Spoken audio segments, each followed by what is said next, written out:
And we're back with Richard Reviews. Today we're reviewing a book for richardreviews.com/Griffin Chestnut here on YouTube. Griffin Chestnut, of course, is Richard's online YouTube alias, and here you can find all of Richard's reviews. Today Richard is reviewing a book for us, and that book is titled War and Peace by Leo Tolstoy. This is the Anthony Briggs translated version, and it has a new translation, and the introduction is by Orlando Figes. This is from the Penguin Classics, and this is the deluxe edition. Of course, this book, War and Peace, has been eyed by Richard for many years through his extensive reading while he grew up in the northern Adirondack region. Richard obtained this book in early 2014, and he was able to complete it in that year. Richard read this entire book in the year 2014 as he started his water sports in the Schenectady region in upstate New York. Richard, being a New York native, felt that it was done the correct way, and he wanted to enjoy it. While he read this book, he did a lot of camping, he did a lot of hiking. He actually also started his online blog, which you can find in the link in the description down below as we go over this piece, this being Leo Tolstoy's magnum opus, as many people regard this book to be one of the best books of all time. Richard does not disagree, as this is a massive, massive piece of work. Enjoying this art, Richard wants to basically experience a moment of non-being in all of its beauty, and he wants to agree with this meditation that this book does sort of represent. When it can take your breath away, you truly experience a non-existence, a kind of blissful moment that Richard is insinuating. Schopenhauer influenced the German composer for the philosophy of Leo Tolstoy that brought in a lot of this book's mentor. This is half realistic, half fiction.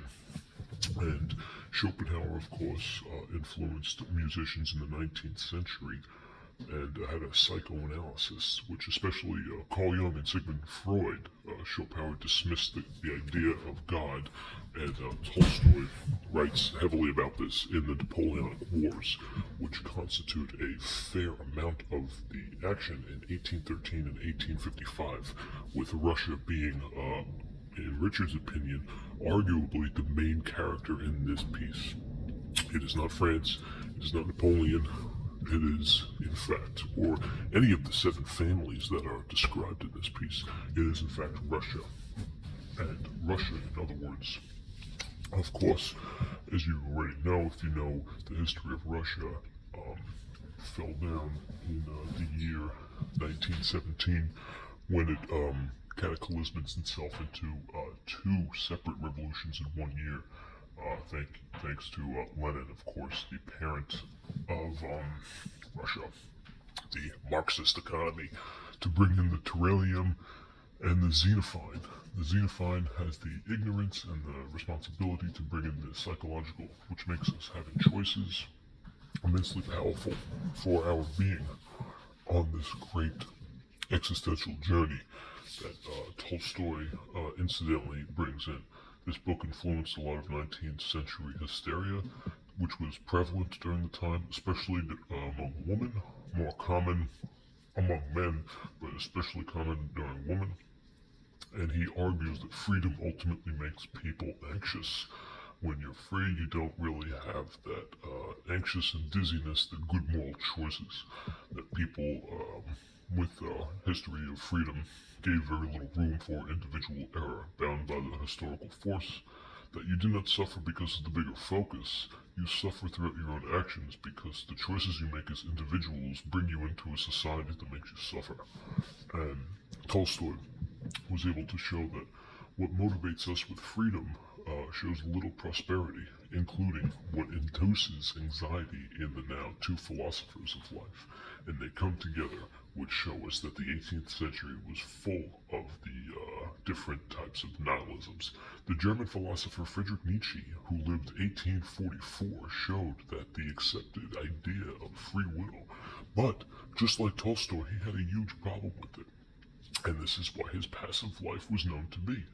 He argued that it could be harnessed and utilized for great purposes, but the artistic genius of Leo Tolstoy could be shown, who is thought by many to be compared by, most notably, Fyodor Dostoevsky, whose most famous novels, of course, The Idiot, Crime and Punishment, Devils, The Brothers Karamazov, and Notes from the Underground, are often compared to War and Peace, Anna Karenina, and The Death of Ivan Lynch.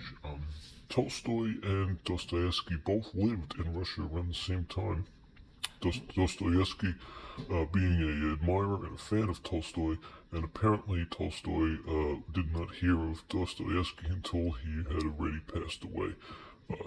Tolstoy outlived Dostoevsky, and he claimed on his deathbed, after reading his novels, that his creativity and philosophical genius would have made a great match to him, as he proposed the idea of them actually meeting and enjoying each other's time together. Unfortunately, that never happened, and the free spirit of Dostoevsky passed away before they ever met.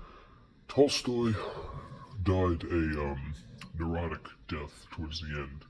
He often felt that the compassion and the enormous creative energy he put through his marriage led him to believe that the campaigning really led him into a sort of nihilistic discrepancy, and he felt trapped. That's why he ultimately fled his wife towards the end, where he died of pneumonia and philosophical neurosis of the liver when they found him by the train station.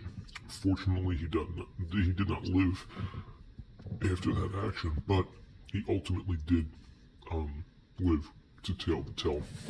Now, let's take a look at Richard's piece. Richard is very proud of this piece. It's one of his prized possessions. He holds this in his sacred area for all of his pieces. That you can tell. This piece is very big. It's one of Richard's largest pieces that he's ever read. As you can tell, it is extremely long. The diameter right here, as we can tell. We're going to take a look at the notions of the piece, and left to right, nipple to nipple, north to south. It's in very good condition for a notion that the bringing in is in from the erotic bringing it in. So there is some film and sticker up here, which we can tell. Some bendage creasing and some creasing along the sides. This is all from Richard as he read this in 2014. Kind of hard to read a platform in a piece like this without nicking it just a bit because of the weight of this piece. It's hard to tell also from the video, but this is a massive, massive, massive piece. One of the largest, as you can tell, well over 1,000 pages. And we're going to get into just the complexity of the structure of this piece. So, from the start, as you can tell, it's got great cream, side to side, and the spine matches well. Okay, the spine going down, up and down, spine down, up and down, spine down, left and right, right to left, spine down, up and down, left to left, right to right.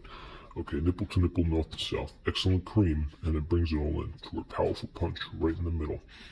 This is Richard's magnum opus, and the opus is what Richard finds in this creme. Okay, now let's take a look at the top. Cream is good. Cream is very good. We do have the crease here. Okay, this is a half moon crease, very common in Richard's pieces. He finds this notion to be a little bit absurd, where the diametrics form like sort of a suffering, and you can't really control this. And this is caused by the choices made by Richard as he articulates the acrome in this piece. Okay, and the flaps do flap out like this, yeah, sort of like a in the middle, sort of 2 pages in, 3 pages out. So you get like an overlapping lap. So 1, 2, 1, 2, and then 1, 2, 1, 2, and then on top there are the 2 notches that tie in, and then everything else is sewed on top, and that's how you have this tightness. And that's what you get with this. You get that real notion of the tightness, where you can see it right here, tightness, See? Tightness. Yep, it's a side cream. Very good. Okay, some stainage, some foliage. We'll get into that as we open it up. And even bottom side. Good cream. Very good cream. A little creamage over here, as you can see. Some top cream. And this is even creaming up a bit. This looks like some heegage. Maybe two separate points. More heegage right here. And heegage here and a heegage here, but more separate points with the heegage.